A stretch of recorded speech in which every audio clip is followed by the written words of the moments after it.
1-week season. 1 week season, fam, La Familia. Welcome back. It is Monday, July 15th, coming to you here. My name is Mike Johnson, Mjohnson86, your host. I will bring on my co-host, StatATL, aka Billy Gableman, in just a second here. We're going to draft live on Drafters today. Billy is going to take the reins on that. Of course, we are here Mondays with your Wake and Snake, just a rundown of the market movers, player and team news. As we get closer to training camp, we're going to see more and more relevant things coming up every week. I believe this week some rookies are already reporting to camp. Next week, pretty much every training camp will be in full swing. So things are really flying now. Apologies in advance if things get a little loud on my end today. We are having our driveway excavated. They came. We're getting a new driveway. The excavator came a day early, so we're going to play through it, hand in the dirt. We got to play through the obstacles, figure out a way to get through things. So we're going to dig in here. Billy, welcome. Morning, my friend. How we doing? Kind of poor scheduling on your part, getting that driveway refinished during Wake and Snake. I mean, geez, man. Yeah, we've just got to. We're trying to teach our subscribers you got to drown out those distractions, and you got to find a way to make things work. How we doing today? Are you all signed up for a draft for us? I was going to do a $15, but not surprisingly, Monday morning that is being really slow to fill. Okay. So we're in a $2 right now. We are it's 9 of 12. So. It'll get there. It's moving. It was only 5 when I signed up 5 minutes ago, so it's moving. Yeah. So how's everything with you this morning, my friend? Terrific. My main focus is on drafters, obviously, but then also DraftKings, some other non-underdog related contests. I've been working on. I just shared in our Discord the roster for the first.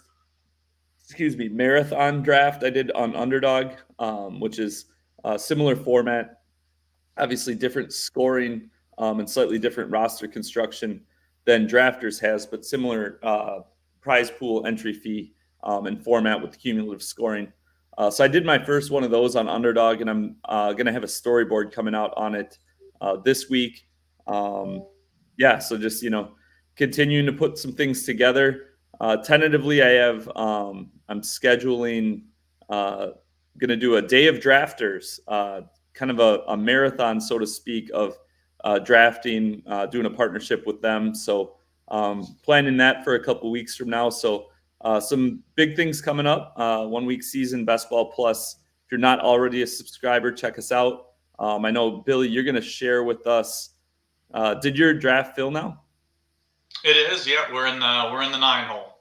Okay, so we got a minute or so here. Do you want to share your spreadsheet? We've got a tool that Billy was able to put together, something Sure. that I had put something similar together, but then Billy, you went ahead and ran with it and made a nice little spreadsheet. We're going to have this available for all Best Ball Plus subscribers. Good way, especially in these contests, to differentiate your rosters and kind of have a feel for what your exposure of player combinations looks like. So I'll go ahead and bring that up for you if you want to talk through it at all here. Yeah, sure. So as I don't want to call them more seasoned, but some of our more seasoned drafters, users may know, you're able to download your data. So I just went ahead and created some formulas. And I think it's something, Mike, that you and I chatted about that we'd make available to 1 week season Best Ball Plus subscribers. So how I utilize this is, in the first round, I'm the 9 pick. So, let's just say that I'm able to grab like AJ Brown, because that's someone I'll probably be targeting around 9. I then will come and sort, and I'm able to kind of see, okay, here's who I've taken in the second, here's who I've taken in the third, along with who is the quarterback on that build, who was the kind of tight end one on that build. This kind of helps me diversify my rosters a little bit so that I'm not drafting the same teams over and over. Just because, I know for myself, like I certainly have preferences in ranges. When I get to that, whatever, the 3-3 hole, I'm like, oh yeah, I mean, between these, between Metcalf or Cup, like I know who I prefer, so I end up picking them slightly more often. So this just has a nice way of me being able to say, I'm just making sure I'm not taking the same guys over and over and over again. So it takes a little bit of work to set it up, even with the data. Looks like I'm on the clock here, Mike, so I'm going to navigate back. Oh, would you look at that? A.J. Brown at the 9 hole. Couldn't have drafted that up any better. And Mike, you're on mute. There we go. I was trying to drown out the excavation process. But that's the thing we talk about a lot is like, there's so much focus on I have X percent of this guy. I have X percent of this guy. But really that isn't quite as relevant as like, if you have 15% of a guy, but 10 of that 15% is built like the exact same way, do you really have that much more exposure? You're kind of, especially in this format where it's cumulative scoring, and it's not like on DraftKings or Underdog in the playoff style contests, you could draft the exact same roster twice. And like it could not even get out of the initial pod into the playoffs in one, and it could go on and win the thing from another, just because of, it depends on who you get matched up against. It becomes a weekly thing. So, but on the cumulative scoring, it's such a different animal there, with you're trying to give yourself more paths to the top. So perfect lead in there. So you took Drake London with your second round pick. So and I only have one roster, and it's got Cooper. Surprising. What a shock. It has Amari Cooper in the 3rd round, Mike. Right. Yeah. So for me, I probably won't really even look at this again. I just won't draft Richardson or Cooper on this team. Yeah. And even if you did, like, even if you drafted Cooper, then you're just looking, who was it? Richardson and Ferguson were your QB1 and tight end 1? Yeah. I just won't put them on the roster. Agreed. Yeah. So, and it's really just more for information. Right. And even if you took Cooper and then Richardson fell and Ferguson fell, like, it wouldn't be an issue to me, like having like a second roster that looks exactly the same or has 4 of those 5 the same. You just don't want to get into a situation where, well, what draft number is this for you? 65? So you don't want to get to a situation where in this format, you're 110 drafts in and you have, 5 drafts that look like almost identical, just because it casts such a narrow net, so. Yeah, I'm still going as kind of, I don't want to call it data scraping, even because I was able, I think when you stepped off camera for a second, like, you're able to go pull the data from drafters. They do a good job of making it available. But yeah, I mean, this is draft 65 in this second mini. I've got 150 in the first $2, and I think I've got about 70 or so in the $15. So I'm working on consolidating all of it. I was going to ask, is that spreadsheet that you have, is that just for this contest or is that total for all contests? That actually is just for the 15 right now. Okay. Gotcha. Yeah. Right now it's just the $15. I'm going to pull in the $2 information as well. Yep. And so for anyone who, subscribers who grab that and start using it themselves, you can choose when you download and share that, or when you get that data, you can choose if you just want the rosters from one specific contest or if you want all of your drafts that you've drafted. So for me, I did a bunch in the $10, the pre-draft best ball. So when I pull it, I do I do 3 separate ones, one for the first $2, one for the current $2, and one for the 15, and then kinda consolidate it, just because I don't want all the $10 stuff in there, but, I suppose I could just do it all and delete the $10 stuff. That probably now that I say it out loud, that's probably a much better that's a better approach, Mhm. more efficient. So you took, Kyron Williams there. Who we looking at here? What are you thinking? You gotta go with your boy? Uh, no, I'm gonna pass on Amari. I'm come down a little bit here and grab McLaurin. Okay. I'm more. It was more of a consideration of Laporta. Um, was really more my consideration at that point. I've been trying to make a conscious effort actually from one of your training pods, but it's something that I know you and I had chatted about a little bit offline. Um, I don't mind waiting on tight end and grabbing 3, even sometimes 4, and waiting until the 14th, 15th round. I feel like I really like the way that the roster shapes up. If I grab an early quarterback, fine, but I don't mind waiting on tight end and quarterback and just starting off 12 rounds or so with just wide receivers and running backs. I feel like that those teams are just so strong. Yeah. And I think in one of your training sessions, you were talking about a team that literally had 3, I would call them dog poo-poo for quarterback. And I think it was a roster that did actually quite well with like literally miserable quarterbacks. Yeah, it was Bryce Young. This was last year. Bryce Young, Mac Jones, and Desmond Ritter. Yeah, and I kind of talked through it in last week's training session, how that roster came together, and basically how the process was really sound, even though the results weren't necessarily right. And how a lot of those process roster construction type things are so much more important than I mean, the player selection matters, but if you're consistently building rosters in plus EV ways, in ways that give yourself, I guess, shots on goal, it doesn't take that much for those quarterbacks very easily could have been, one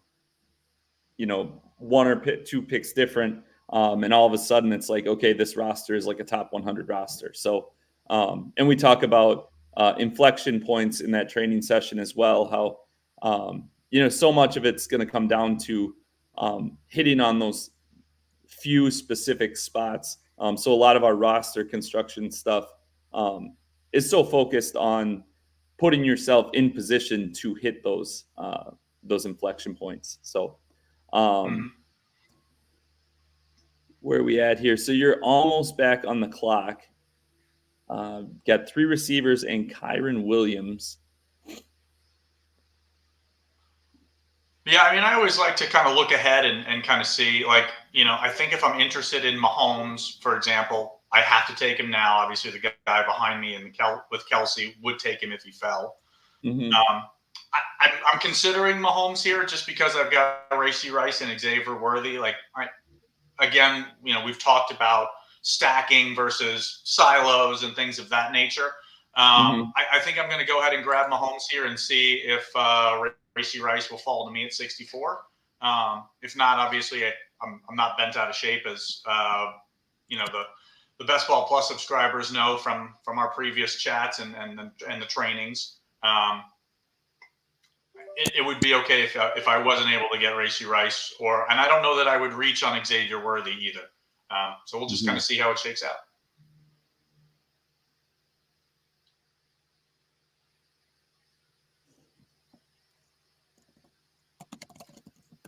I'm going to be curious to see. I know he comes up in about 8 or 10 picks, but Jordan Addison soon to be top of the board. Yeah. You want to chat about that news a little bit? Yeah. If anyone hasn't seen the news, so Addison, so last summer he was pulled over going 140 miles an hour in Minnesota, I believe. Got a ticket. It was right around this time then as well. His story then was that his dog was sick. He was trying to get his dog to the hospital. Ended up getting off with basically a fine, no jail time, nothing criminal. But basically a fine for dangerous driving or whatever they call it. There's your boy Rice. Uh, Yeah, and I like him on this build too, with just Drake London and Terry McLaurin on it as well. Best Ball Plus subscribers will know why I think that's a good fit for this build, along with Mahomes. yeah, and so to finish the Addison story, he got pulled over, or he was pulled over would imply he was driving, but the car was not It moving. wasn't. He was stopped on a lane out in LA. His car is a Rolls Royce, was just stopped blocking a lane of traffic. And the cops went to check it out, and he was asleep at the wheel. So at this point, suspicion of DUI, but I think most people can kind of read the tea leaves on what was going on there. So I mean, I think it's a couple things where, like, last year, okay, he's a rookie. He has this story, he didn't end up suspended or anything from it, I don't think. But it becomes a situation where now you look back at that story and it's like, okay, is this just a guy who, like, doesn't understand, like, his responsibilities as a driver? Obviously making some questionable decisions. Not that any of us at 22 years old had the world figured out, but I'm guessing he could probably have afforded an Uber. So yeah, I would think there's a suspension coming here. Similar to the Rice situation, who, good segue there, drafting Rice. But we don't know when or how that suspension is going to come in. So yeah, I think it'll be interesting how it plays out. I do think his is a little more, like, the Rice situation seems like it's going to have a lot more complexities, I guess I'll say, to how the legal situation plays out. That could take a while. I think the Addison situation's a little more clear, and he just went off the board at 75. Mhm. So yeah, I'll be interested to see what happens. I will be targeting him if he's able to. I mean, he'll drop a little bit in my rankings, but I think he's a great target at, like, the end of the 7th, early 8th round, just because it could be a while. It might not even be this season that he gets suspended. And I think there's going to be a knee jerk. I know he went early here, but some people probably don't even know yet about it. So, yeah, that's kind of my take on it. I am even more bullish on Justin Jefferson. I think I might move him up to number 3 overall, behind just only behind Lamb and Tyreek. Yeah, no, I feel the same way. I was, funny enough, when I saw the story, I navigated over to kind of refresh my mind on who even is on the depth chart behind those two. With Hawkinson likely going to start the season missing a few games. All right, we're on the clock. I'm probably going to grab a running back here, kind of teetering between David Montgomery and James Conner, personally. I'm going to let you take it for a minute. I got to talk to the driveway guy. Give me 1 second. Sure. You good? You flying solo? You all right? Yeah. Oh, look at that 1 week season shirt. Man, I love that shirt. Yeah, so I went ahead and I grabbed David Montgomery here. I think probably we'll continue to wait on tight end, just because, you see how many are generally available later on. And once you don't grab one of those first four or five kind of more elite guys between Kelsey, Laporta, McBride, Andrews, Kincaid, I do think there's a tier drop off then with Pitts, Engram, Kittle, Ferguson. Still, solid options. But for me, I'd rather just continue to build the team out. I certainly can wait a while here on quarterback with Mahomes in the 5th, early round, elite guy, and just kind of build out the roster from here. So I'm glad I grabbed Montgomery early, because I've got the ability to take Conner here. No wide receivers that I'm really jumping at to try to take at 88. So we've now got 3 running backs, 4 wide receivers. Kind of continue to just kind of push those out as we go. But just so interesting, I was looking back at the depth chart for the Vikings, and so behind Jefferson and Addison, you've got Brandon Powell, you've got Trent Sherfield, who came over from the Bills. They still got Jalen Naylor and Tristan Jackson on the roster. They drafted, or I guess they have two unsigned or undrafted, and Ty James and Jeshawan Jones, but really kind of thin at wide receiver behind Justin Jefferson if Addison is suspended. And then, I think many of us suspect that TJ Hawkinson is going to miss some time early in the season, which, they've got Robert Tonyan came over from Chicago, had some solid games with Aaron Rodgers back with the Packers. But behind Hawkinson, you've got him, you've got Josh Oliver, you've got Johnny Munt. Not really any exciting options. So be kind of interesting to see what happens if Addison does get suspended in terms of the offense. I don't know. Does that make me liking, an Aaron Jones or a Ty Chandler a little bit more? Maybe they see more volume out of the backfield because the ball's got to go somewhere. So it'll be interesting to kind of see how that plays out, and we'll be interested to kind of watch Addison's draft position. I think Mike hit the nail on the head. I do think that we'll likely see him fall around maybe even a round and a half into the 8th round, probably. I don't know that he'll make it into the 9th, but to me that's probably a buying opportunity. Kind of the same for those of us who have been drafting, since May. You saw when the Rashee Rice news initially came out, he was going in the 8th and 9th round. Now he's pretty much going late 5th, early 6th every single draft. So, again, I'm not sure that I wouldn't pass on a guy whose stock seems to rise just because you didn't get him at his best drafting position. But I certainly wouldn't be opposed to taking some falling Addison if he ends up falling around a round and a half. I think that'd be a good buying spot. So what are we, about 3 picks away here? Again, we've got some more elite options at quarterback between Dak and Burrow and Jaden Daniels. Not a spot where I'm going to be looking to take a quarterback. Probably grab either Josh Palmer if he's there, or Shaheed. I like kind of both of those options. So we'll stick with top of the board. We'll grab Josh Palmer. Just kind of keep filling out that wide receiver room. I know all of our Best Ball Plus subscribers know how important we feel and how strongly we feel about wide receivers and how much of a priority that needs to be on your rosters.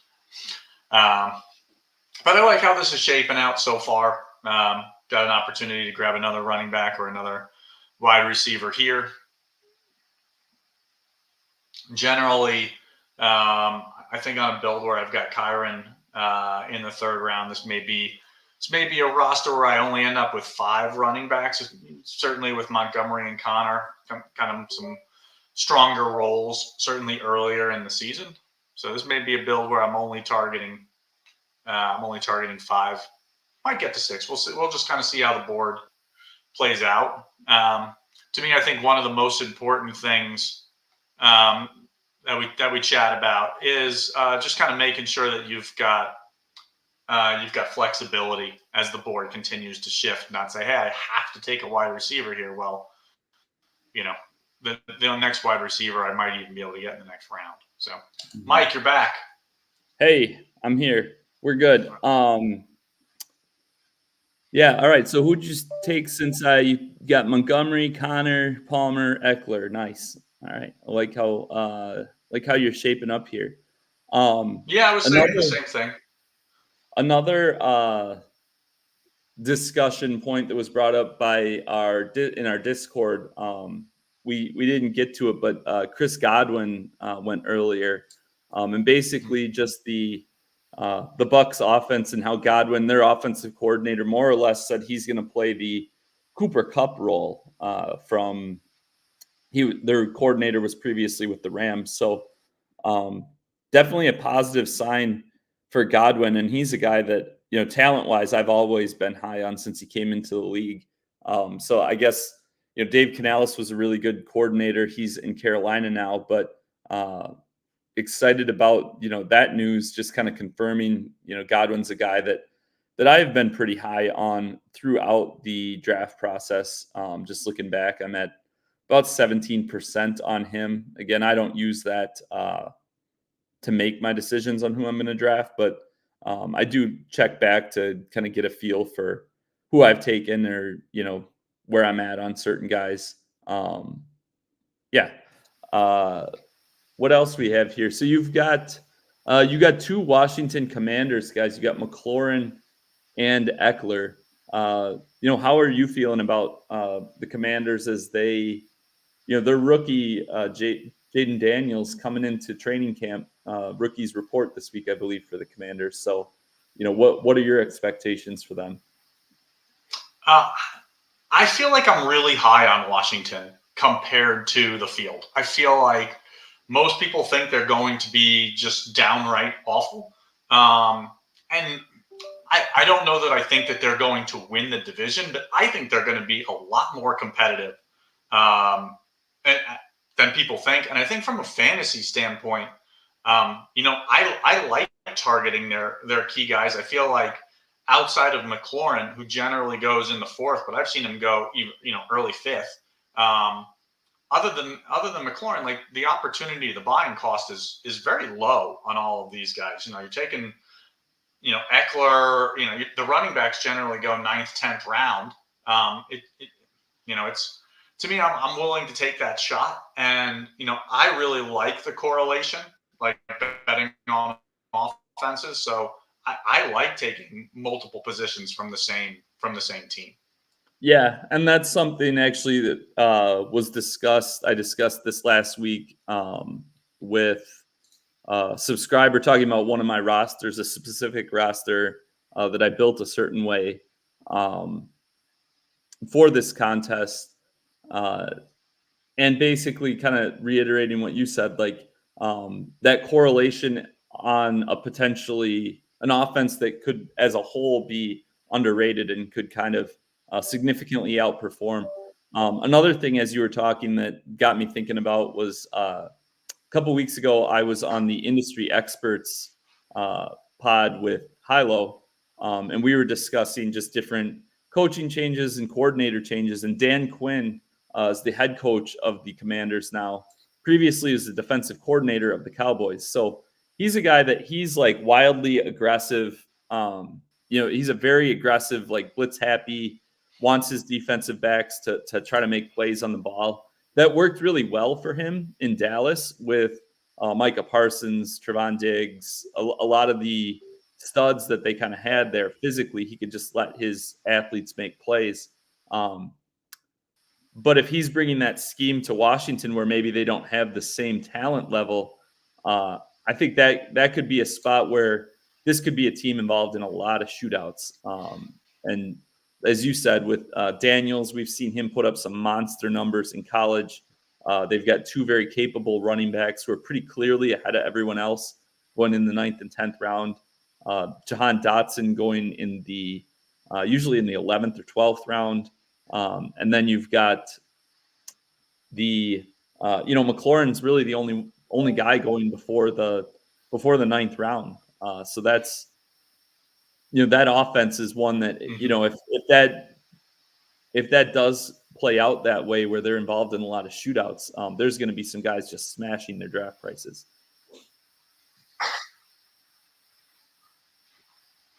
I know that I feel like I'm a little bit more.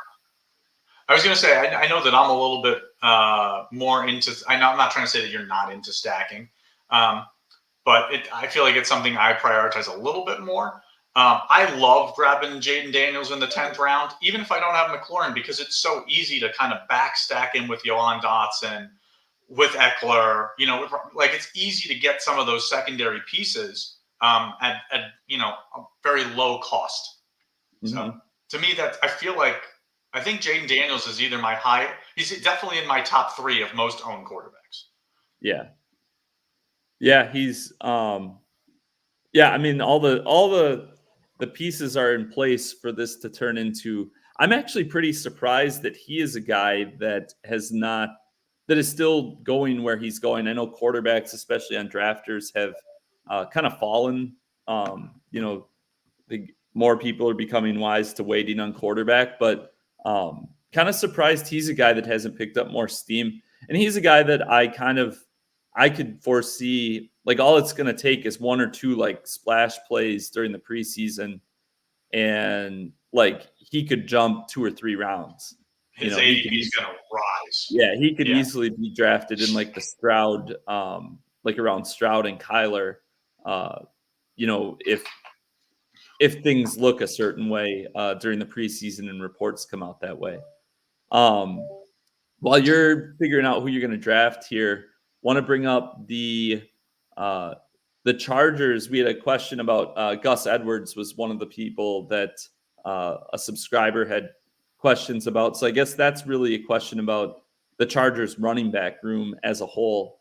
I guess, do you have a preference? We've got Edwards, who is the veteran, obviously has a Harbaugh connection. He is from the Ravens, and he's healthy. You have Dobbins, very similar situation. I would say a more talented, more well-rounded player, but he's got injury issues. And then you've got Kamani Vidal, who I believe he just went or is he still available, or did he go? Yeah, he went in the 12th round. So the rookie out of, I believe, Maryland.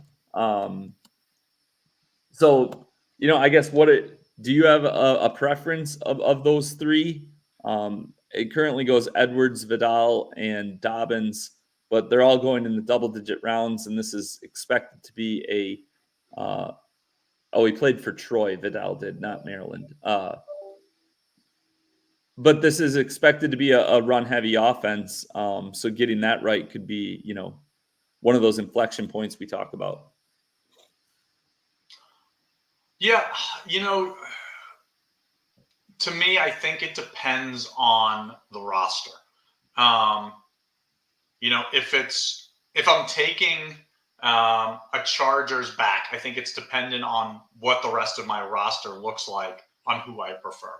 I think that if I got some, like on this roster that I have, like where I started Kyren, Montgomery, Connor, I think on this roster, I would prefer J.K. Dobbins. Like I would prefer a later so if J.K. Dobbins starts the year on the PUP list and doesn't see anything for 6 weeks before he comes back and play, like this is a roster where I feel like, all right, well, between Kyren, Montgomery, Connor, those are all veterans who have established roles. Like to me, I wouldn't want to pay the draft capital cost of Gus Edwards on this roster, even though Gus Edwards is likely going to start the season as the starter.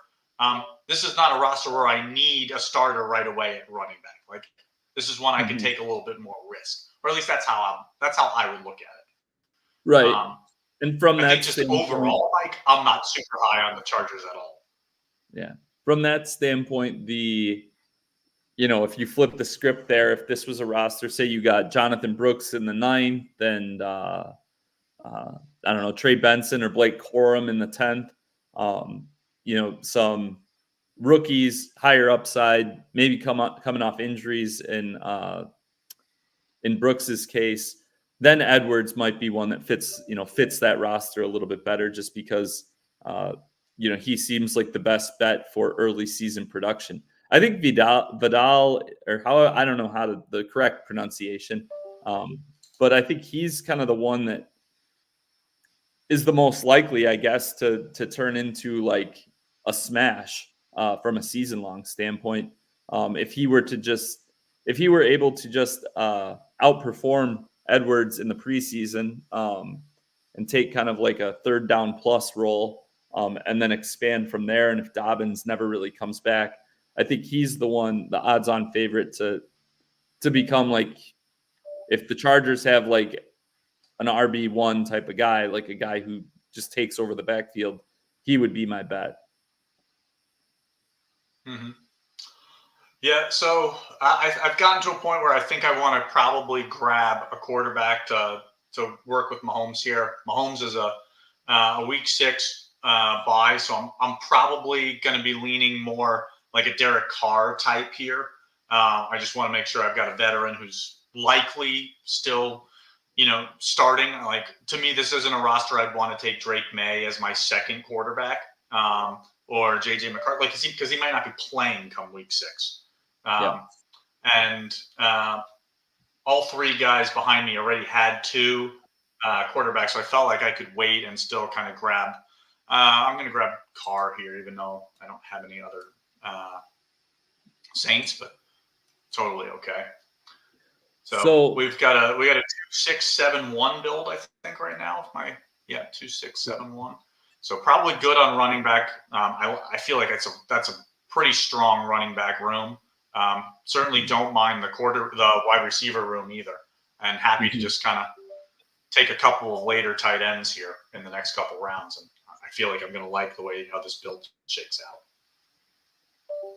Yeah. So want to talk quickly about the Bengals wide receivers. As you'll probably be, I'm guessing, taking some tight ends here, probably done at quarterback, and then you'll probably look for some receivers late in the draft. Want to talk about Andre Yoshivas for the Bengals. Him and Chase Brown got a lot of positive buzz out of Bengals camp, and it's from the coach. So usually that's one of the things that came out or a question that came was, with training camp coming soon, where do you like to get your news info from camp? So I think it's really important to distinguish when you get your news. Is this news you're getting an opinion from a beat writer or like just a sports guy, or is this news that it's actually like, this is what a coach said, this is their interpretation? So like the Bengals, I think it was their offensive coordinator, spoke really highly of Yoshivas, spoke really highly of Chase Brown. Obviously Chase Brown, it's already on his radar.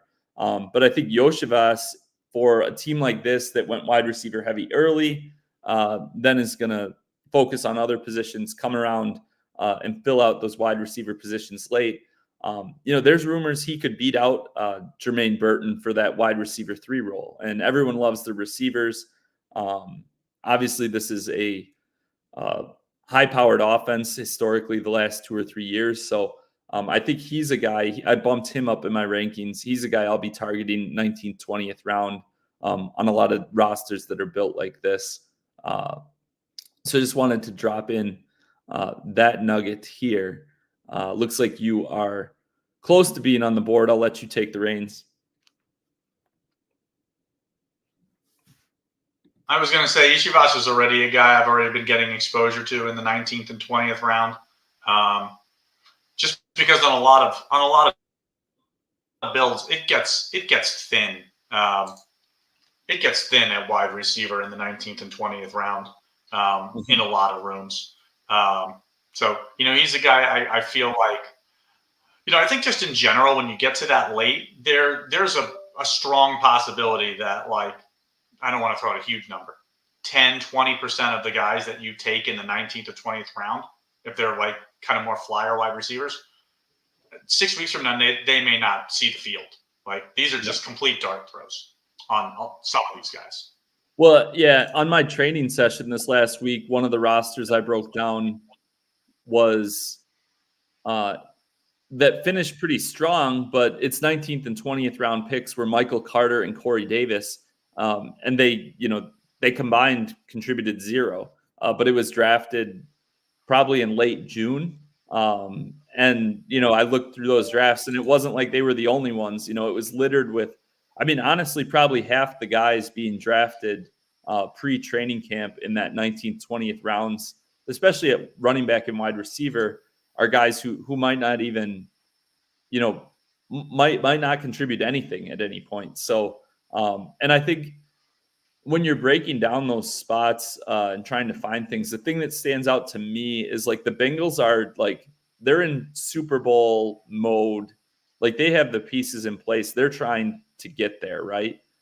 So like Jermaine Burton's a really talented rookie receiver. He's made some highlight plays. You know, if he was more mature, he probably would have been, a first or second round pick.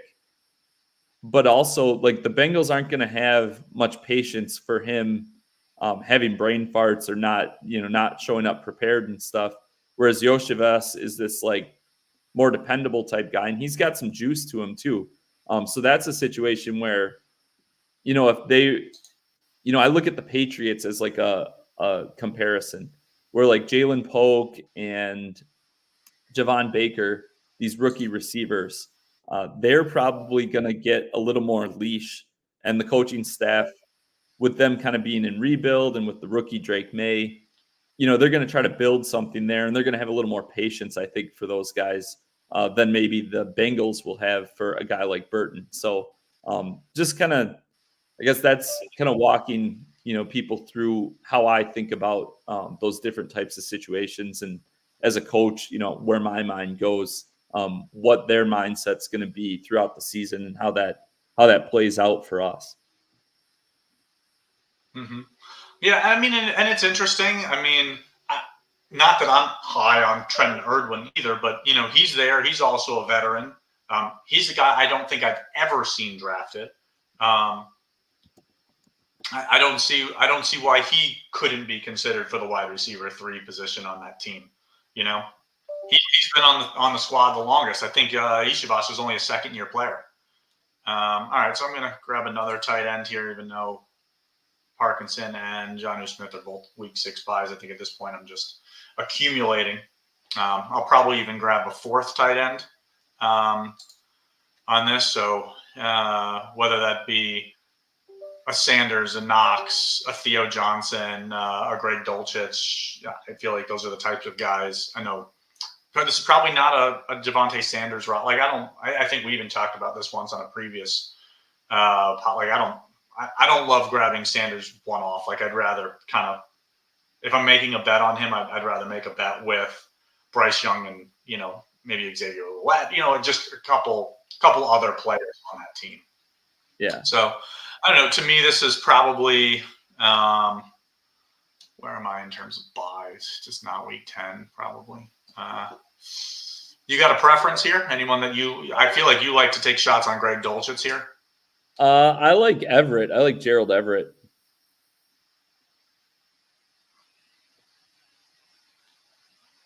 Yeah, you got to scroll a bit. We got to scroll. We got to scroll. We're going to take that shot. I like him. I think that you look at the Bears, and so Everett played 5 years with Shane Waldron as his offensive coordinator or coach. He has like connection there, and they brought him in. They signed him after they had hired Waldron. I feel like it's one of those situations where that familiarity is relevant. I think that everyone's focused on the Bears wide receivers, but they're probably going to run 30%, 12 personnel at least. So I think, Everett's a guy who probably sees 30 to 40% snap share as it is. And if Cole Kmet ever misses any time, he's basically a full-time type of guy. So, on a roster like this, he just kind of fits. And he's a guy that I've always been fairly high on his talent and skill set. He's just a guy that I like targeting when I need a tight end in that like 20th round range. It'll be, I think you got your boy Parkinson there per usual. So I think it makes some sense. I'm trying to look back. I think we touched on basically everything. There's one other The Raiders running backs was a question that a subscriber brought up. Zamir White, obviously a top 100 pick, usually goes in like the mid 80s. He had a nice run to end last season. Their coach, Antonio Pierce, likes to be run heavy. Dylan Laub, the rookie running back, was drafted in, I believe, the 6th round. Sixth round this year. He is out of New Hampshire. He's supposedly a nice little like third down type guy. I think both of them. I think Laub's a decent dart throw. I'm not very high on Alexander Madison, but I can see why some people might be at the end of drafts. And I think White is like a fine pick where he goes. I want to bring this up though because that situation, along with the Vikings situation, so with Addison's possible suspension with his legal issues, Brandon Powell and Jalen Naylor are the next wide receivers up on their depth chart.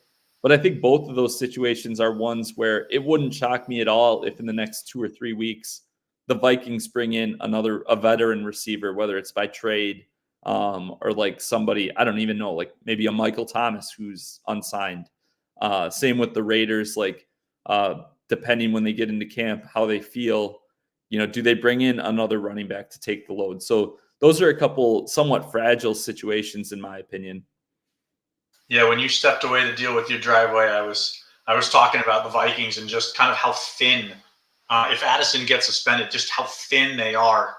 To start the season with Hawkinson likely missing, I don't know, 5 to 6 games. I'm just kind of projecting here, but a few games. They really don't have much behind them. They signed Trent Sherfield from Bills last year. Like they don't have a ton of depth behind them.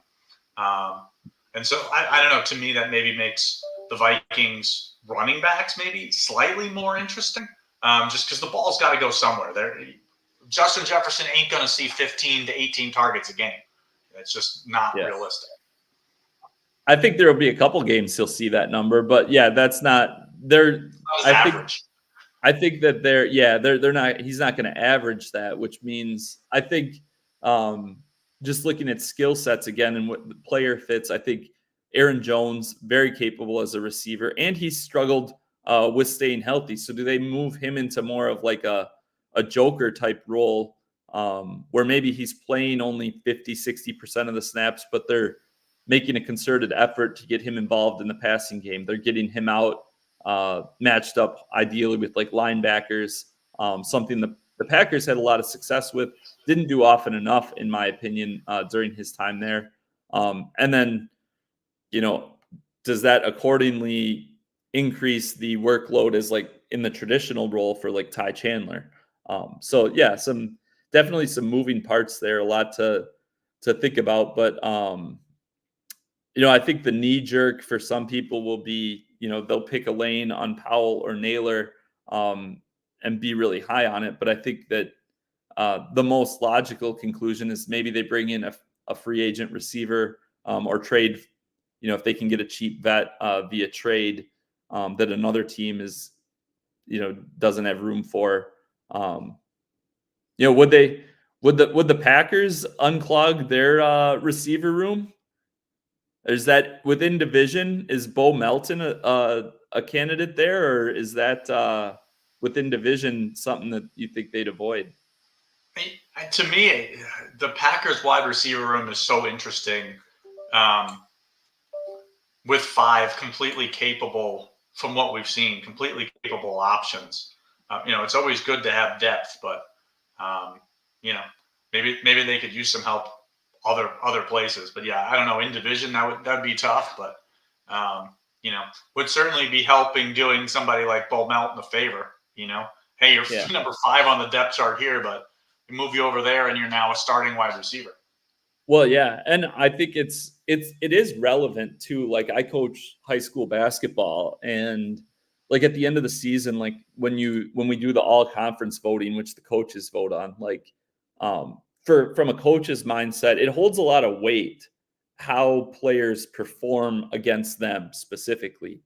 So like, there'll be times where a coach will vote a guy second team all conference that like I was barely even considering for honorable mention. But then you look at the box score and it's like, oh, well, he had 18, 8, and 4 against them and he hit 4 threes. So like, yeah, that coach like thinks really highly of him. I bring that up because Melton's big like breakout game was that Sunday night game, I believe, against the Vikings. Wasn't that his big game last year?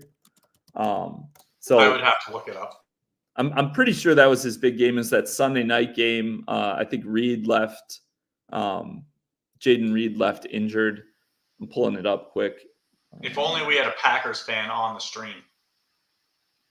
Yeah, he had 9 for 10, or he had 9 targets, caught 6 for 105 and a touchdown. That was in the Sunday night game. It was week 17. So that was the last game of the best ball season, week 17. So yeah, I mean, I think, if you're Kevin O'Connell and you're sitting there today trying to think about like, okay, what's something we can do? That performance has got to stand out to you because he really did put on a show.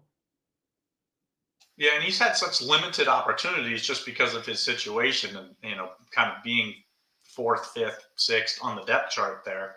Yeah, I mean, I could see that be a guy that they go after. And, yeah, even if they do sign him, I don't know that his ADP for, obviously it would rise because there are drafts he doesn't even get drafted. I just don't think it goes crazy. I still think you still get Bo Melton in the latter quarter of the draft. Maybe he starts going in the 16th or 17th round, but I don't see him rising too much higher than that because it's not like we expect the Vikings to be a great team. Yeah, they're a team that it'll be a high leverage situation just because there's so many unknowns, which is interesting for a team that has a consensus top 5 guy in Jefferson, and they've been, they have the same coaching staff too. So definitely it'll definitely be a situation to monitor, and one that, again, we talk about it often. Like, is it, getting it right could be highly advantageous, especially in this drafters cumulative format. Yeah, nice. All right. I think another great week of Wake and Snake. I've week 2 in my house. I've got a couple things on the walls now. Still barren, but we're getting there. Yeah. There we go. Yeah, lots of renovations going on across the board. Maybe next week I will draft outside in my new driveway. Ooh. Yeah, there we go. That'd be a nice twist. Wake and touch some grass. There you go. We'll get outside for once. There we go. No, pavement. Wake and touch pavement. Yeah, touch pavement. Yeah. All right. Well, thank you all for joining us. Another week down. I will be, for our subscribers, I will be there for our Tuesday training session tomorrow. I'm always in the Discord to answer your questions, and I will have that storyboard out for you shortly.